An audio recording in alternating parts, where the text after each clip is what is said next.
नमस्कार दोस्तों। आज हम आपसे काफ़ी दिनों के बाद मुलाकात कर रहे हैं, क्योंकि कुछ बीच में परिस्थितियां ऐसी थीं जिनकी वजह से हम नहीं यहाँ पर उपस्थित हो पाए। और अब आगे कंटिन्यू आपसे मिलने की कोशिश करेंगे।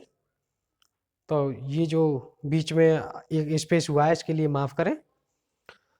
तो आज हम आपसे बात करने वाले हैं कि राज्यसभा का चुनाव कैसे होता है। क्योंकि लोकसभा के चुनाव के बारे में तो ज़्यादातर लोग जानते हैं, लेकिन राज्यसभा के बारे में ज़्यादातर लोग कन्फ्यूजन में रहते हैं कि इसका चुनाव कैसे होता है। अगर राज्यसभा सांसद होते हैं तो ये कैसे चुने जाते हैं, तो इसके बारे में मैं आपको बताने वाला हूं। आप बड़े ही ध्यानपूर्वक देखेंगे। देखिए, इसको समझने से पहले हम थोड़ा सा समझेंगे कि संसद क्या होती है। तो संसद जो है हमारे भारतीय गणराज्य की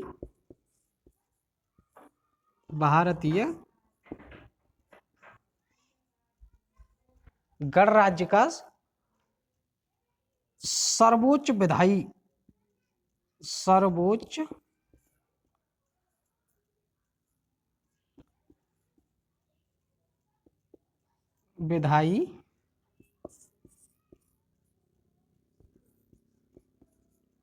निकाय है। संसद जो है भारतीय गणराज्य की सर्वोच्च विधायी निकाय है, और ये 3 लोगों से मिलकर बनती है।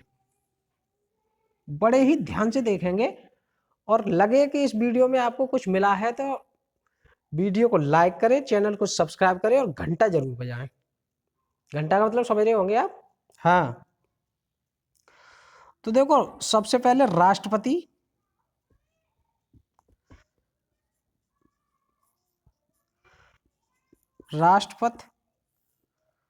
और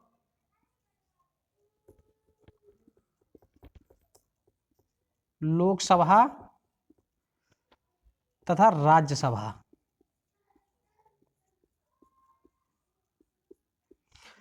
इन 3 लोगों से मिलकर के हमारी संसद बनती है। अब राष्ट्रपति को तो आप जानते ही हो, इस पर हमें चर्चा करनी नहीं है। लोकसभा के जो सांसद होते हैं उन लोगों के भी सब जानते हैं। इसके चुनाव के बारे में भी ज्यादातर लोग जानते हैं, इस पर भी हमें चर्चा नहीं करनी। हमारा आज की चर्चा का जो मूल विषय है वो है राज्यसभा, और इस राज्यसभा का चुनाव कैसे होता है। तो हम ये सारी चीजों को मिटा देते हैं। स्क्रीनशॉट लेना चाहें तो ले सकते हैं आप।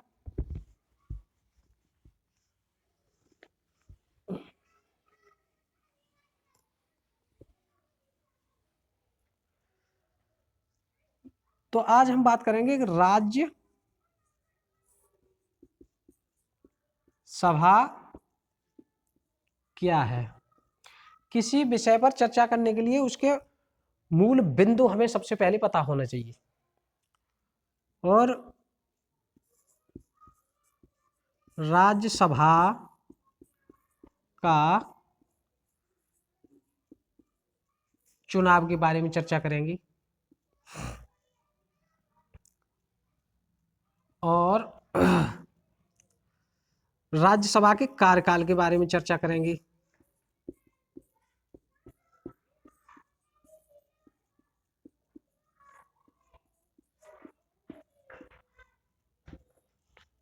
यहाँ का कर लेते हैं, राज्यसभा का कार्यकाल। इन 3 चीजों पर हमें आज चर्चा करनी है, और उम्मीद करूंगा कि इन 3 चीजों को समझने के बाद जो राज्यसभा का कार्यकाल से लेकर के चुनाव तक की जो भी चीजें हैं वो आप बड़े ही अच्छे तरीके से समझ जाएंगे। तो सबसे पहले हम बात करते हैं कि राज्यसभा क्या है। तो हमने जो अभी आपको बताया था कि अभी मैंने आपको बताया था संसद के बारे में। ये संसद के 3 लोगों से मिलकर बनती है, राष्ट्रपति, लोकसभा और राज्यसभा। तो राष्ट्रपति को आप सब जानते ही, लोकसभा को जानते ही है, और ये राज्यसभा जो है ये उसी संसद का, जो मैंने अभी आपको बताया है, संसद का उच्च सदन होता है। क्या? उच्च सदन। राज्यसभा संसद का उच्च सदन होता है, लोकसभा संसद का निम्न सदन होता है। यहां तक आप समझ रहे होंगे। और लोकसभा लोगों का सदन है और राज्यसभा राज्यों का सदन है। ये आप लोगों को अच्छे तरीके से समझ में आ रहा होगा। राज्यसभा राज्यों का सदन, लोकसभा लोगों का सदन, और राज्यसभा उच्च सदन और लोकसभा निम्न सदन। तो ये राज्यसभा क्या है ये समझ गए होंगे। संसद का उच्च सदन जो राज्यों का सदन भी होता है। अब राज्यसभा के चुनाव के बारे में बात करूंगा, जो सबसे महत्वपूर्ण बात है आज के विषय की। देखो, किसी भी राज्य में राज्यसभा की जितनी भी सीटें खाली होती हैं, यानी किसी राज्य में यानी प्रांत में या प्रदेश में राज्यसभा की जितनी सीटें खाली होती हैं उसमें एक जोड़ दिया जाए, और एक जोड़ करके उसी राज्य में विधानसभा की जितनी सीटें होती हैं उसमें भाग लगाया जाता है, और जो भागफल आता है उसमें एक और जोड़ करके उतने वोट यदि किसी राज्यसभा प्रत्याशी को मिल जाते हैं तो वो प्रत्याशी जीत जाता है, यानी राज्यसभा का सांसद हो जाता है। मेरी बात को आप पूरे तरीके से समझ रहे हैं। यानी किसी राज्य में जितनी राज्यसभा की सीटें खाली हैं उसमें एक बढ़ा करके और उसी राज्य की विधानसभा की कुल सीटों में भाग लगा करके जो भागफल आता है उसमें एक और बढ़ा दिया जाए, उतने ही वोट मिलने पर राज्यसभा सांसद चुन दिया जाता है। समझ गए? जैसे उदाहरण के लिए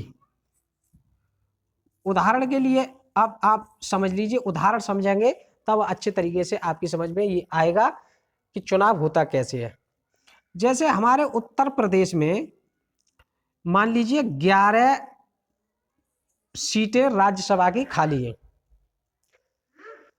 और इसमें एक हम अगर बढ़ा दें तो ये हो जाता है हमारा 12। समझ रहे हैं आप?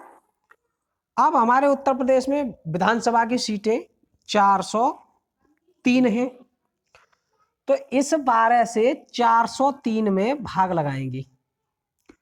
इसका जो सॉल्व करने के बाद जो भागफल आएगा ये आएगा 12 तिया 36, बचा कितना हमारा 4, 12 तिया 36, 4 बचा 43 हो गया, और फिर 12 तिया 36। अब हमारा कितना बचा, यानी 36, 4 और 3 7 पॉइंट लगा के हमने एक जीरो बढ़ाया तो 12 छिंग 72 ज्यादा हो जाता है, यानी 12 पंजे 60। इतना ही करेंगे, ज्यादा नहीं करने की जरूरत है। अब हम इस पॉइंट वाली संख्या को छोड़ देते हैं, इसको मानते हैं, यानी हमारा आया 33। अब 33 में एक और बढ़ाना है, अब हो जाता है ये 34। यानी किसी भी प्रत्याशी को इस स्थिति में यदि 34 वोट मिलेंगे तो वो राज्यसभा का सांसद चुन दिया जाएगा। समझ गए आप चुनाव के बारे में कैसे होता है? अब इसके चुनाव में भाग कौन कौन लेता है? तो इस चुनाव में जनता द्वारा, यानी राज्य के जनता द्वारा जो चुने गए प्रत्याशी होते हैं वो इसमें भाग लेते हैं। अगर मैं सीधे तौर पर कहूं तो इसमें विधायक लोग भाग लेते हैं। जनता द्वारा निर्वाचित जनप्रतिनिधि, सीधी भाषा में कहा जाए जनता द्वारा निर्वाचित जनप्रतिनिधि, वो भी राज्य के, यानी कि विधायक इसमें सीधे सीधे भाग लेते हैं, और इस वोट के लिए विधायक लोग ही अपना मत दे सकते हैं। ये बात समझ में आई आपके? अब राज्यसभा का कार्यकाल कितना होता है? तो राज्यसभा का कार्यकाल 6 वर्ष का होता है। समझ रहे हैं आप? और राज्यसभा का कभी भी विघटन नहीं होता। क्या? विघटन नहीं होता। तो राज्यसभा का कार्यकाल 6 वर्ष का है, इसका कभी भी विघटन नहीं होता। अब प्रत्येक 2 वर्ष पर इसमें से 1/3 लोगों को रिटायरमेंट दिया जाता है और 1/3 को ही फिर से निर्वाचित किया जाता है।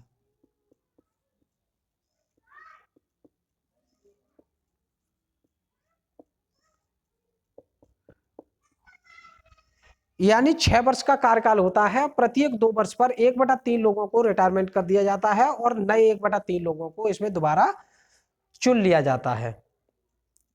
तो उम्मीद करता हूं कि राज्यसभा से डाउट नहीं रहा होगा चुनाव से संबंधित। यदि कोई डाउट है तो कमेंट बॉक्स में कमेंट लिख करके मुझे बताएं, तो मैं उसका समाधान करने की पूरी तरह से कोशिश करूंगा। Thank you.